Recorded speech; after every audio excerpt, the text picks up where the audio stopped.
now present George Edwards in Frankenstein.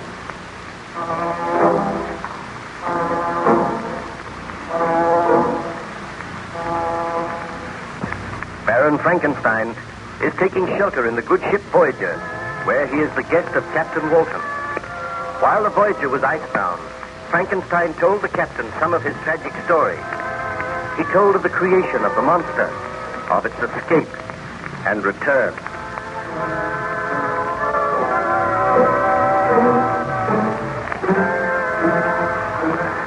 I trust that you had a refreshing sleep, Baron Frankenstein. You certainly look much better this morning. Thank you, Captain. I slept very well, and I feel that my strength is gradually returning. I am glad to hear that.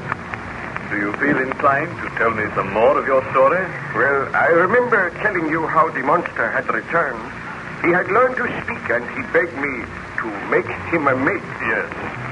One cannot help feeling a little sorry for him. I know what it is to be bitterly lonely. I also know, but the monster rushed out of the house when I refused. My wife and I discussed the matter. I sent for the burgomaster and begged that his officers would look for the monster. Some little time later, the storm burst in all its fury. The rain came down in torrents, and the thunder roared. My wife approached me anxiously. Victor, do you know that Justin has not brought little William home yet? I had almost forgotten about them, Elizabeth. Are you sure they have not come home? I have searched the house. We have asked the other servants, and they have seen no sign of them. Dear, this is most disturbing. You instructed the woman to come home before the storm burst. They have been out for a long time. Do you think we should go and look for them? Well, they only went to the edge of the lake. They cannot be far away. I am worried, Victor. You know the monster is loose out there. Suppose that he were to attack William or Justin. Oh, there is no fear of that. Undoubtedly, Justin and William are taking shelter somewhere. I hope that you are right. But Justin, you have returned. Where is William? How can I tell you? Victor, where is William? I took him to the lake, and I was playing with him there. He ran away from me. He went into the woods. It took a long time to find him, but I failed. I called his name time and time again, but there was no reply. Then the storm burst. I became panic-stricken. I have been out in the rain searching for him. I fear that he may have fallen into the lake. Victor, you must go at once. Find the burgomaster and his men. Tell them to forget about the monster. They must find William. I will go now. Have hope and courage, Elizabeth. I am sure that I will find William somewhere. Madam, how can I ask your forgiveness? I swear that I meant no harm to come to the child. You should have stayed with him, Justine. If any harm has come to me, I will never forgive myself. Well, go and change your clothes.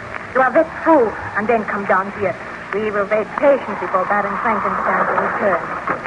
Ah, Victor, you have not gone yet. I am taking some of the servants with me. I have left word here that if the burgomaster and his men return, they are to look for William. Wait for me, Elizabeth. I will return as soon as possible. Well, Baron Frankenstein, did you succeed in finding the child? Well, for 2 hours I searched, taking my faithful servants with me. We wandered through the woods, calling the child's name, but there was no reply. At last, somewhat dispirited, I returned home to find my wife and Justine waiting for me as soon as I entered. Victor, is there any news? Did you see any sign of William? Not a sign. He must have fallen into the lake, and it was my fault. Victor, I am distracted. What can have become of William? I do not know, my dear. Did the burgomaster return? He has not been back yet. The storm is abating. Yeah, it is passing. We will continue our search all through the night. Listen. I hear men's voices. So the burgomaster is returning. Bring him in here, Justine. As you command, Baron Frankenstein. Oh, I blame myself for this in a way. Victor, we should never have allowed Justine to take William out today. She should have taken better care of him. She should never have allowed him to stay out of her sight. What is that? A woman screamed. Victor, what can it mean? Burgomaster, what has happened? Who screamed? I am calling to tell you, Baron Frankenstein, that a tragedy has occurred. My men have found the body of the child, William. William is dead? Yeah, the girl Justine saw his body when we were carrying it in. My men are holding her. Elizabeth, I do not know what to say to you. Burgomaster, tell us what has happened. I only know that we were searching for this monster of whom Baron Frankenstein spoke. During the course of our search, we looked through some rushes on the edge of the lake, and there we found the body of the boy William. Oh. He was lying face downward in shallow water, and he was dead when we found him. Did you send for a doctor? Yeah, we did. But the doctor could not have helped in this case, Baron Frankenstein. Do you think the boy tripped and fell into the water? I think that he was pushed into the water. And I think Justine was responsible for the crime. Oh, no. You must not say that. You have been away, both of you. But it is common talk here that Justine disliked the boy. She was always scolding him, and she told people that he was a difficult child. And we think that in a fit of rage, she pushed him into the water. Oh, I do not think that is possible. Well, let us have the girl in here and question her now. But my wife is grief-stricken. She need not remain here. Let me go and look upon the body of William. I will send Justine to you. Very well, my dear. But do not distress yourself. Please go to your room and rest. I feel that I should never be able to rest peacefully again. I will wait here with the burgomaster. Tell them to bring Justine in here. Very well, my dear. I know this is most distressing for you, Baron Frankenstein, but I have my duty to do. And if my suspicions are correct, then Justine will be arrested. Tell me this. Did you see any sign of the monster? Any huge footprints? No, we did not. The rain was coming down in torrents. No footprints would be left. Oh, bring Justine in here. Why have these men seized me? I have committed no crime. Hear me, girl. Is it not true that you were always scolding the child? He was a wayward child, and as he was in my charge, I had to correct his fault. You are a woman of unbridled temper, and at times you have been known to strike the child. Why, this is news to me, burgomaster. She has been seen to strike the child. That is not true. That is true. Will you admit that at times you have struck him? Yes, I have struck him, but merely because he deserved it. You had no right to do that. Hear me, Justine. Is it not true that in a fit of rage, you pushed the child into the lake? That is untrue. I swear I did not push him into the lake. He ran away from me. He went into the woods, and I could not find him. You must believe me. We do not believe you. Baron Frankenstein, you know I would not kill the child. Address your remarks to me, Justine. Is it not true that in a fit of rage, you pushed the child into the lake, and then you were afraid of your mad act? You wandered around in the rain for hours and pretended you were looking for him. It is not true. Did you quarrel with him today? I was angry with him for running away from me, and I said I would slap him if I caught him. You terrified the child. I did not kill him. I am going to arrest you and charge you with the murder. You will stand your trial in due time. Baron Frankenstein, I appeal to you. I swear that the child came to no harm at my hands. I have served your family faithfully and well these many years. I did not murder William. You cannot believe it of me. I beg that you do not allow him to arrest me. Burgomaster, I think you are being rather hasty. I cannot believe that Justine pushed the child into the lake. It is my duty to arrest criminals, and I suspect her of having committed the murder. You are a stupid man. There is no proof that I did it. We will find proof. What has happened? Oh, Elizabeth, you have returned? I felt I wanted to know what was happening here. And I thought that you should go and look on the body of William. Justine has been arrested. The burgomaster thinks that she killed William. Baroness, praise me. Do not let them arrest me. I did not kill the child. You believe me. You must believe me. Burgomaster, why do you say that Justine killed the child? Who else would have done it? Wait here. I wish to go and look on the body of the child. Do not take Justine away until I speak with you again. Very well. We will wait for you, Baron Frankenstein. I will return in a few minutes.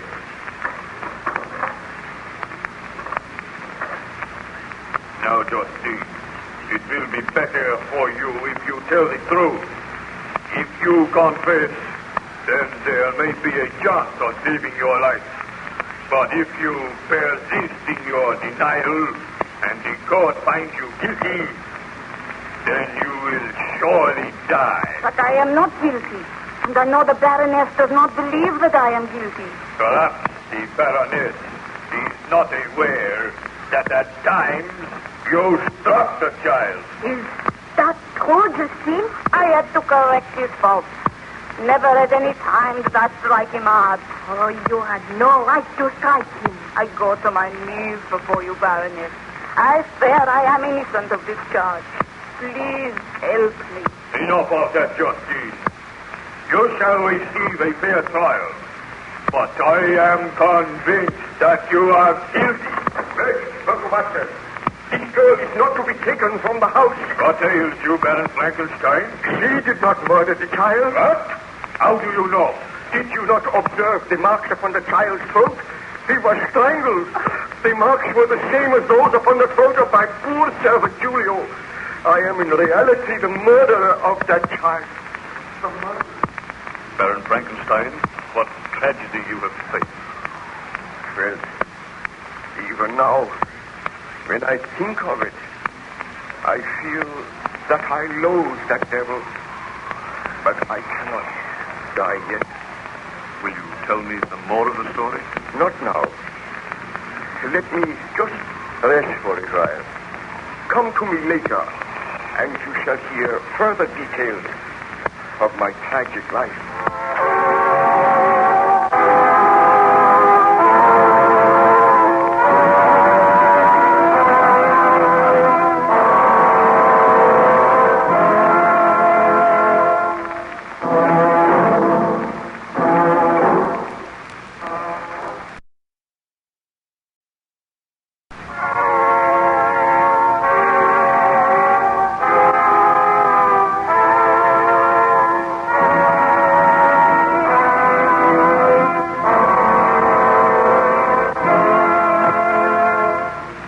Present George Edwards in Frankenstein.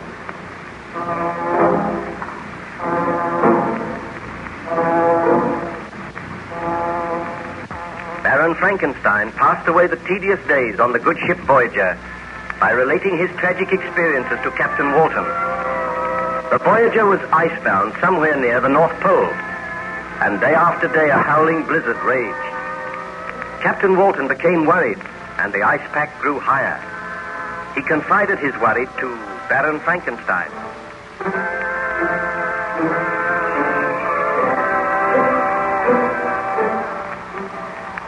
You look rather worried today, Captain Walton. Unfortunately, the weather shows no signs of abating, Baron Frankenstein. Have any of your men seen any trace of the monster? Has he attempted to visit the ship again? No one has seen any trace of it.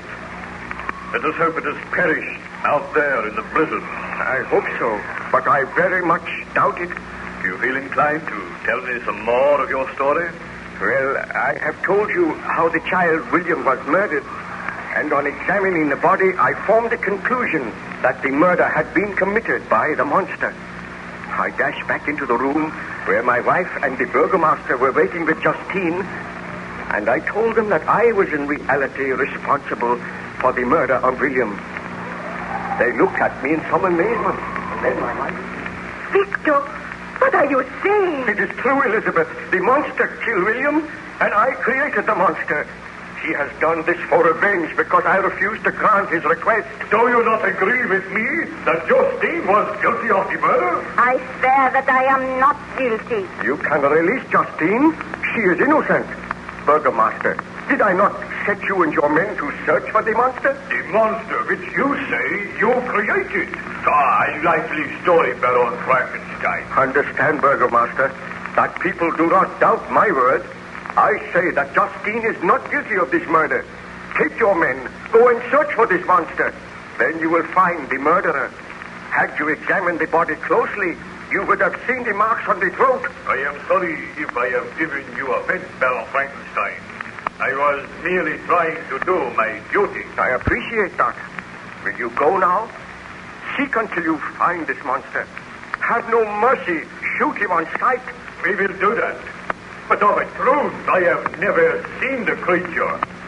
Is it true that he is your creation? That you made him in a laboratory at the back of this house? It is true. Now go and do not question me further. Find him and kill him. Come, you men. There is much work to be done tonight. We will take our leave, Baron Frankenstein. Baron Frankenstein, I go to my knees and thank you for saving my life. I thank you for making them release me. All right, Justine. Now go. Yes, I wish to speak to the Baron, and I do not wish to be disturbed. I will go, and believe me, I will sincerely mourn the child. What have you to say to me, Elizabeth? You are a murderer, Victor. You were right when you said you were responsible for William's death. It was through your own obstinacy, your headstrong stubbornness, that the monster was brought into being. Ernst and I pleaded with you. We begged you not to proceed with this experiment. But you turned a deaf ear to our pleas. And as a result, Julio and William have been murdered. The murder is yours, and it will forever be upon your conscience. Oh, Elizabeth, please do not turn against me. Had you heeded me, had you really loved me, you would not have proceeded with your experiment. You would have married me and destroyed the form which you had made. But you were selfish. You wish to win fame. And what is the result? Oh, I hate you, Victor. Oh, Elizabeth, you do not mean that. Oh, that child's body lies in this house, mutely crying for revenge. And yet you stand here and try to justify yourself. What can I say to you, Elizabeth? Are you going to let that monster live? Are you going to let it roam the countryside, leaving a trail of death and misery? Why are you not out searching for it? Why do you not destroy this evil thing? Very well, Elizabeth. I admit that I cannot justify myself. I will go now, and I shall not return until I have slain the monster. No, Victor. I do not mean what I said. If you go out there, the monster may kill you. You have shown me my duty very plainly, Elizabeth. I will go, and I trust that I will return. You must not go, Victor. The shock and the grief caused me to speak like that. I do not hate you. I love you, and I want you to stay here. It is because of my love for you I want to repair the great sin which I have committed. You cannot go. Remember, Ernest Corval is coming tomorrow. Tell him what has happened, and do not fear for me. Goodbye. Did you succeed in finding the monster, Baron Frankenstein? Well, I wandered out into the night. I walked through the woods. I traveled for miles until I was footsore and weary. But still I saw no trace of the being which I had created. And then, just as dawn was breaking, I came to a little clearing at the side of the woods. I looked around curiously, and then eventually I heard a woman sobbing. I hurried in the direction of the sound, and as I came through the woods, I saw a peasant's cottage. Outside the cottage, a woman was kneeling beside the body of a man. She was weeping bitterly. I approached her.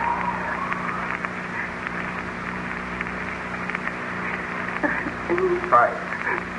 What is the matter? Can I do anything to help you? Who are you? Where have you come from? My name is Baron Frankenstein. What is the matter with this man? Oh, he is dead. He has been murdered. Let me see. Oh, the same marks on the throat. This man was my husband. We lived here happily together for many years. And one day a strange creature came into the woods.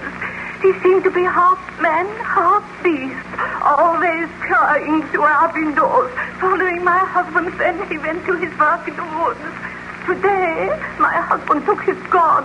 He shot at the creature, and the bullet struck him, but it had no effect. The creature advanced. He seized my husband by the throat. I was powerless to interfere, and in a few minutes, Gustav was dead.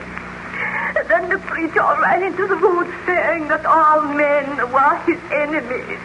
Leaving a trail of death and misery. Oh, will you help me, sir? What can I do? I am so afraid. We will take your husband's body into the house. I will return to town, and you shall come with me. It is not safe for you here. What is this strange creature? Where did he come from? He terrifies me. Will help me to carry your husband's body down gently now. Bring it in here. Come on, this way. There. we shall lay it on the couch. What can I do? Oh, Gustav, my husband. Take comfort. Although there is little I can say. Oh, what? Listen. The monster approaches. Oh, they are not safe. We shall be killed. Greetings, Frankenstein. I thought that you would follow me. I have followed you so that I may kill you. This time I have a gun. You cannot kill me. We shall see. I am wounded, Frankenstein, but I will not die. You are the second man who has tried to kill me today. The second man who has wounded me, who has taught me the meaning of physical pain. Let this woman be gone. We have much to say to each other. I will go. This creature is a devil. He cannot die. Poor woman. Why did you kill her husband? Because he was my enemy. All men are my enemies. And I take that gun from you, Frankenstein. You devil! You are so strong. Now we can talk. This woman will not return.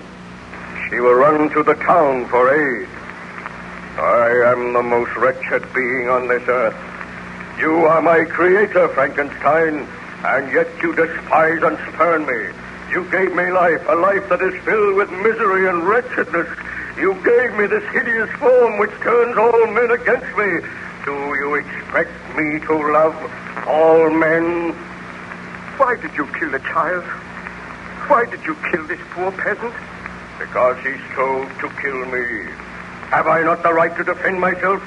Why do men strive to kill me? Why do they shudder when I appear?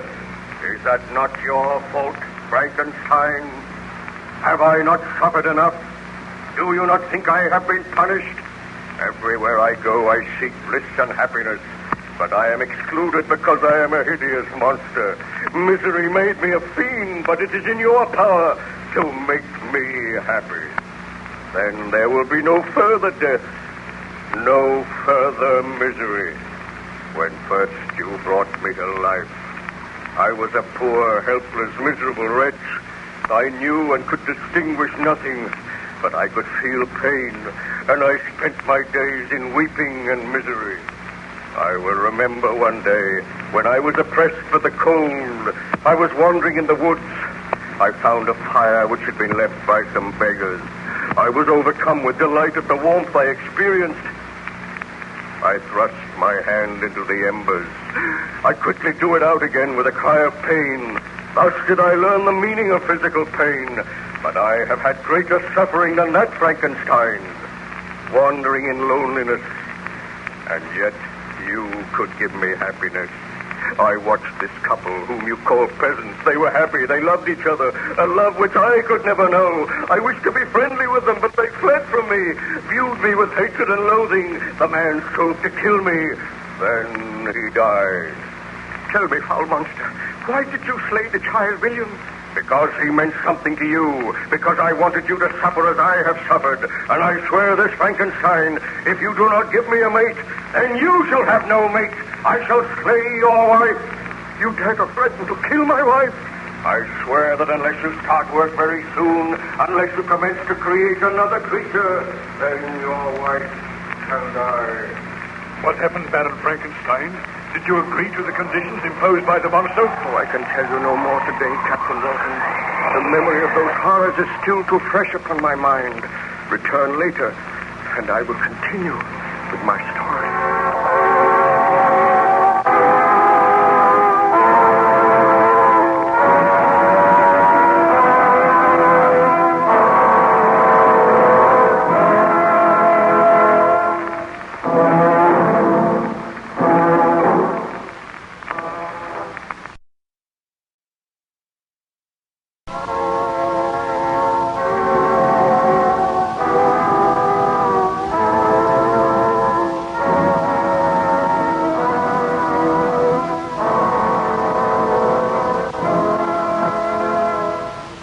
Present George Edwards in Frankenstein.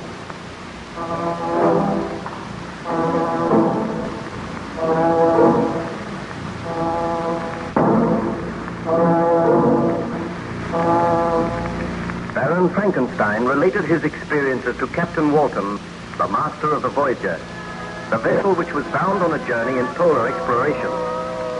While the Voyager was icebound, Captain Walton spent much time with Baron Frankenstein, who was gradually recovering his health.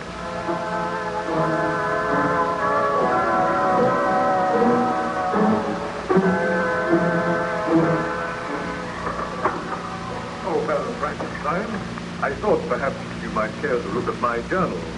I have noted your story down very carefully. If you will leave it, I will look through it, Captain. You do not mind if I make some annotation? Oh, not at all. I will be very grateful.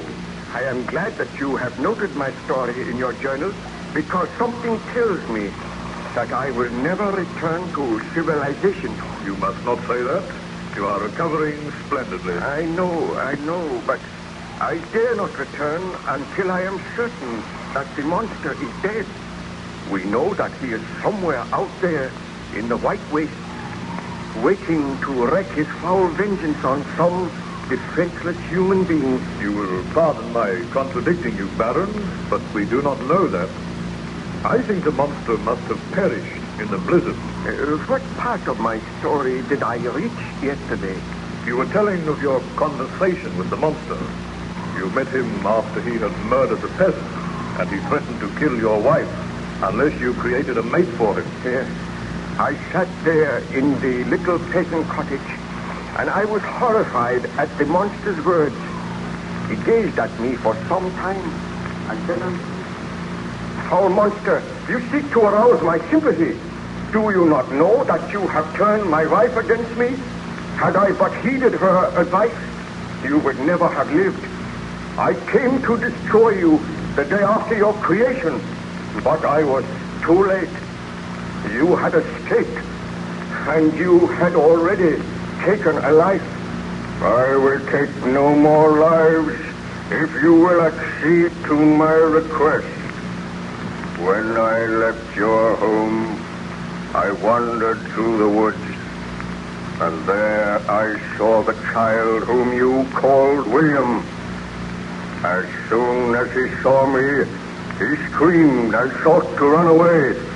But I seized him by the arm and spoke softly to him, bidding him not to be afraid. He told me that his uncle was Baron Frankenstein, and that I would be punished if I harmed him. At the mention of your name, I trembled with rage, and in a fit of black rage and despair, I killed the child. Just as I shall kill all of your family unless you create for me a mate. I cannot bring myself to do such a thing. You are hideous and horrible. Were I to create another like you, I might unleash another horror on the world. My companion must be as deformed and horrible as myself. One from whom everyone will shrink, and who will turn to me for comfort. But I cannot do it. You must do it, or I will work against you so that you shall curse the very day that you were born, so that you will curse those whose hands created me. I do curse them now. I seek to reason with you.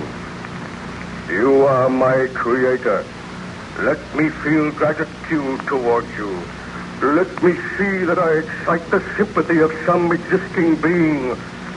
Do not, I beg of you, deny me my reward. I have tried to paint for you a picture of misery, the horror, and the suffering which I have undergone. All I ask is a mate as hideous and repulsive as myself. Do I see compassion in your eyes? And if I consent, what then?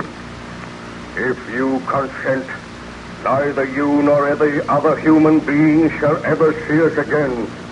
I will take my mate and go to the vast and frozen wastes of the north. Your body is deformed, and your mind is deformed. I have learned that I cannot control the mind of any creature which I create. If I create a mate for you, she will also have the desire to kill, to inflict misery on others. Oh, I dare not do it. If you refuse, I swear that all you know and love shall die as others have died. I will haunt this earth, the enemy of mankind, who are my enemies. So be it.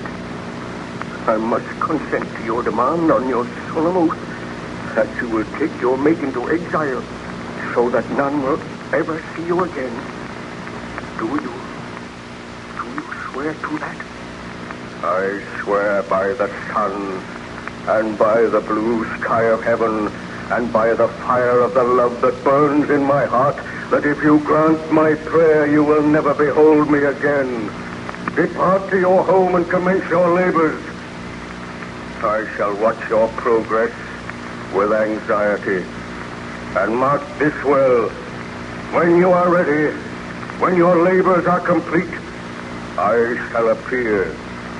And if you fail me, you know the penalty. Farewell, Frankenstein. I trust that soon we shall meet again, and that the meeting shall bring happiness. But, Baron Frankenstein, surely you did not accede to the monster's request? Well, after he had left the little cottage, I sat and I thought for a long time. I realized that he was a vile and horrible creature, and that he had demanded that I should create just such another creature. And my heart was heavy. With dragging footsteps, I returned home, where I found my wife and my friend Ernst Clerval awaiting me. As soon as I entered, Elizabeth greeted me. Oh, Victor, I am so glad you have returned. I drove you away with harsh words last night, but I regretted my words. Tell me, what news? The monster still lives. Victor, my friend, I have heard of your troubles. Elizabeth has told me. Let me offer you all the aid that I can.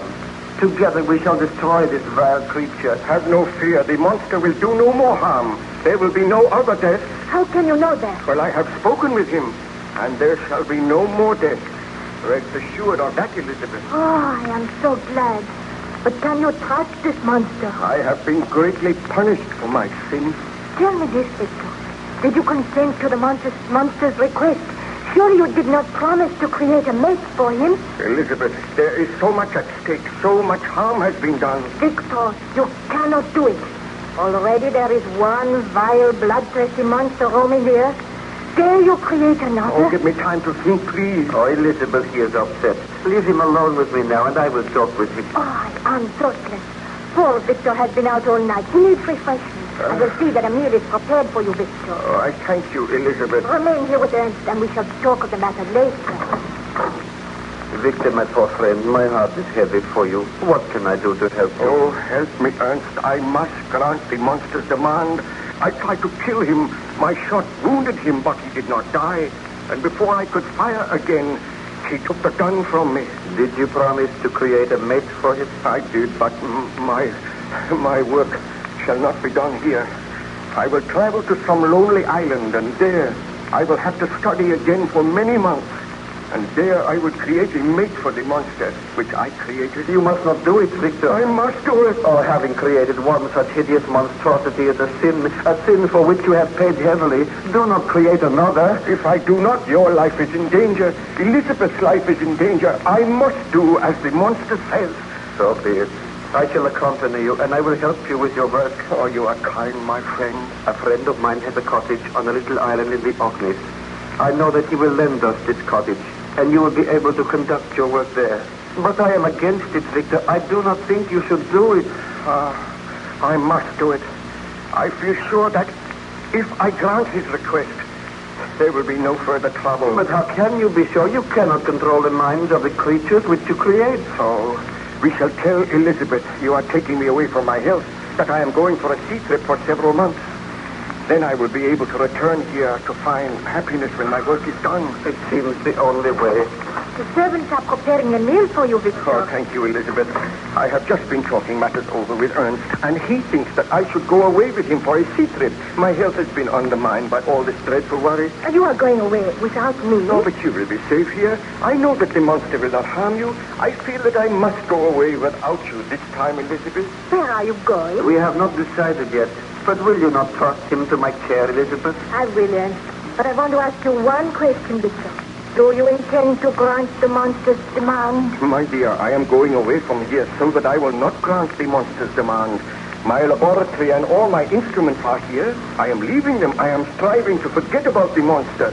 You need have no fear. I know that the monster will do no further harm. What did you say to him? Well, I do not like to think of it. But I spoke with him, and he swears that he will not commit another murder. Is he not to be punished for the murders he has already committed? Oh, there is nothing we can do at present, my dear. If the burgomaster's men find the monster, they will kill him. Believe me, Elizabeth, Victor is acting for the best. Be content to leave him in my charge. I must be content. You have nothing to fear, Elizabeth. Now wait here until I return. I will recover my health. I will forget the miseries of the past. When I come back here, I swear that you and I shall never be parted again, and nothing shall ever happen to Ma. Did you eventually go to that island in the Orkneys, Baron Frankenstein? I went to the island in the Orkneys. I will tell you of my experiences if you come to me again a little later, Captain Walton. I wish to look through your journal now, and I may make several corrections. Very well, Baron Frankenstein. I will leave you alone now, but I will return later.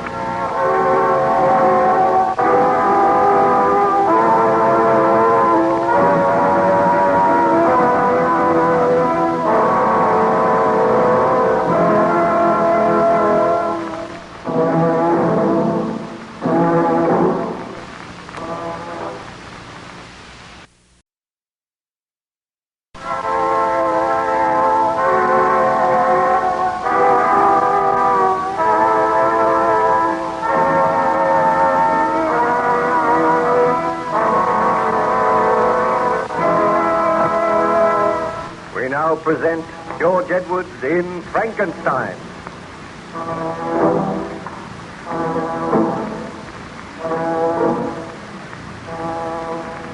During his enforced stay on the good ship Voyager, Baron Frankenstein related his experiences to Captain Walton, who noted them in his journal. And it is owing to that journal that we are able to retell the strange experiences of Baron Victor Frankenstein. Each morning, Captain Walton used to visit Baron Frankenstein's cabin.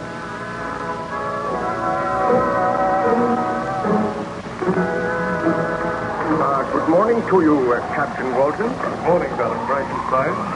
Did you look over the notes which I have made in my journal? I did. They form a very graphic and remarkable story. It is extraordinary to think I am reading my own story, and that story is not yet ended. Somewhere outside, the foul monster of my creation still wanders at large, waiting to wreak his evil vengeance on all who stand in his path. Did you create a mate for that monster? You may remember you were telling me that you and your friend Ernst Clerval had arranged to journey to a lonely island in the Orkneys, there to attempt to create a female monster. That is true, and I lied to my wife. I told her that I was going to take a short trip for my health. Eventually, I reached the island in the Orkneys, and there Ernst Clerval and I took up our residence in a large, comfortable cottage. I used one big room at the back to conduct my experiments. I studied night and day. I worked for months, and at last I molded a form which I hoped would someday have life and would be the mate of the monster which I had created. One night, I sat working over this form while Ernst sat by my side. He watched me at work and then... Victor, I do not know whether you are doing the right thing. I do not feel that you should create another monster. I have doubts myself, my friend. As my work nears completion, I am afraid. I think that I will unleash another killer, another frightful monster to bring havoc and misery into the lives of many people, and yet I must go on. You do not know that the original monster you created still lives. He may have died by now, and if you continue with this work, You may have to destroy it. Sometimes I feel that the monster which I created will destroy me. Oh, you should not think of those things.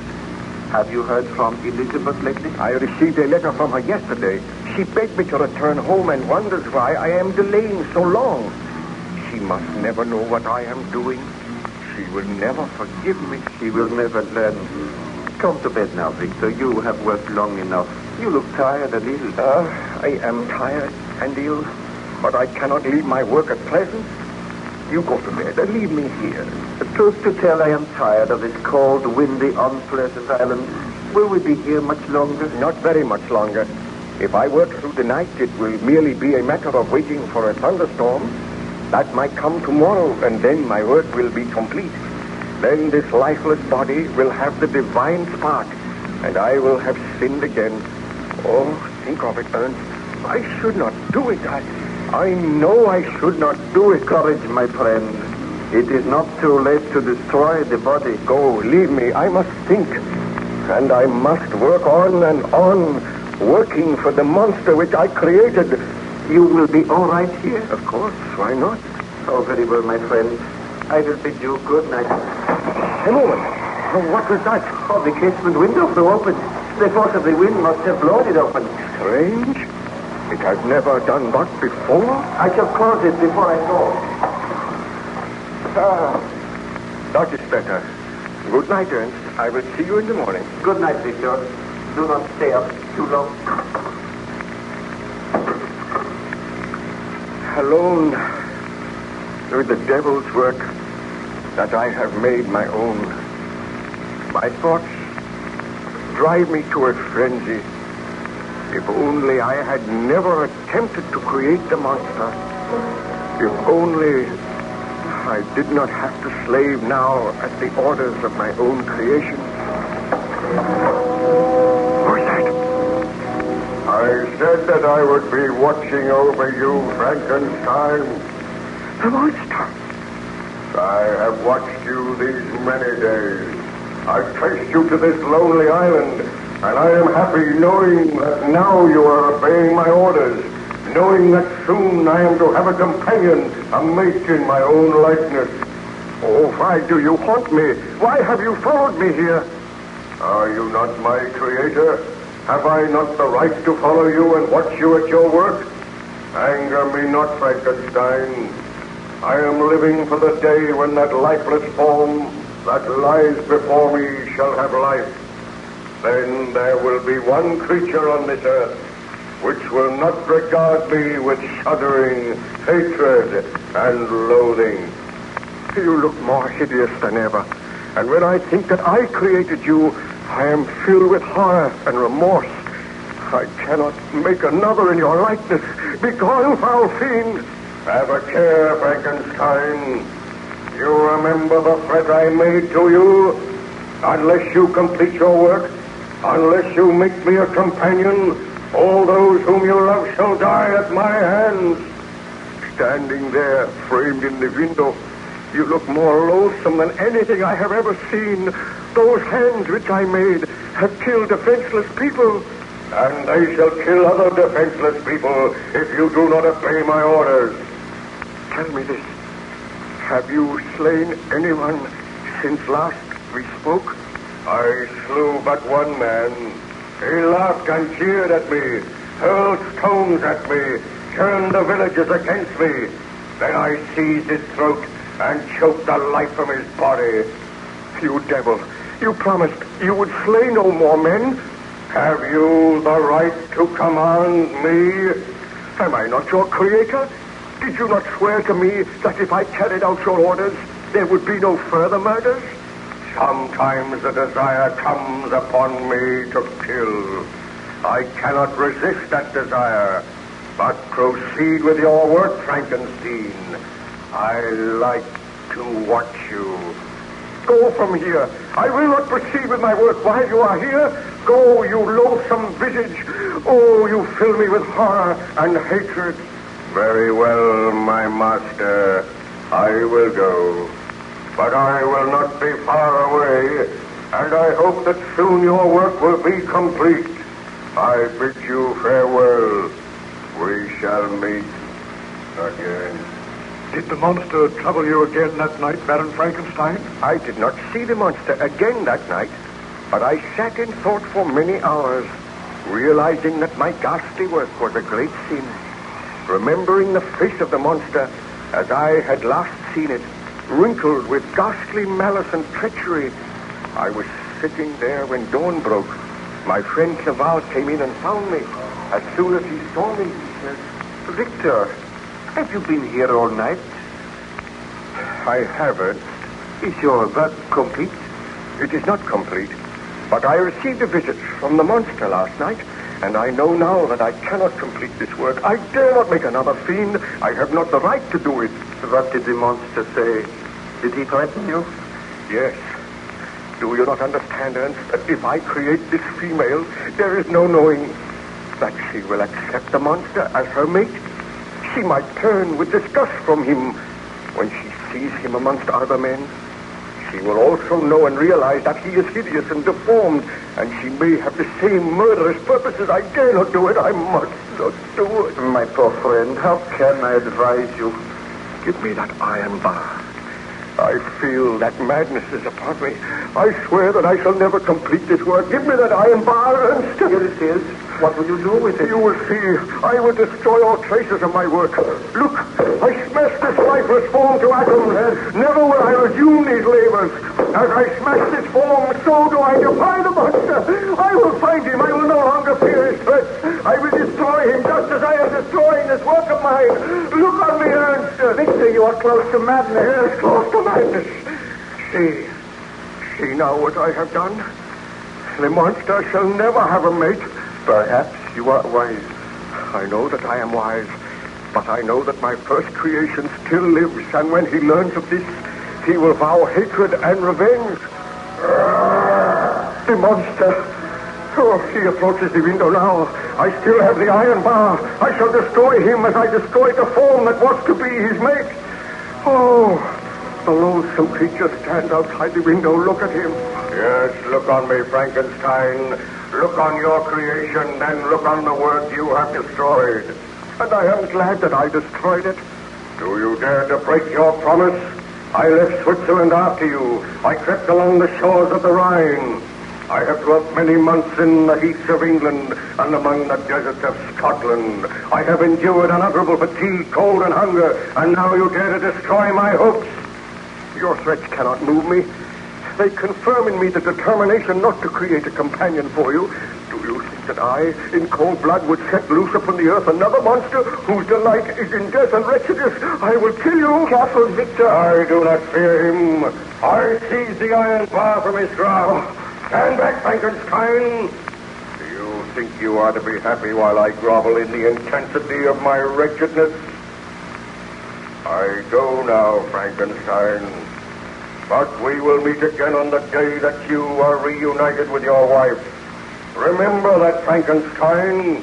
On the day that you are reunited with your wife, you and I will come face to face again. Ernst, will you not help me to kill the vile beast? We are helpless. He stands outside the window. He wrenched that iron bar from your grasp and bent it as if it were a stick of willow.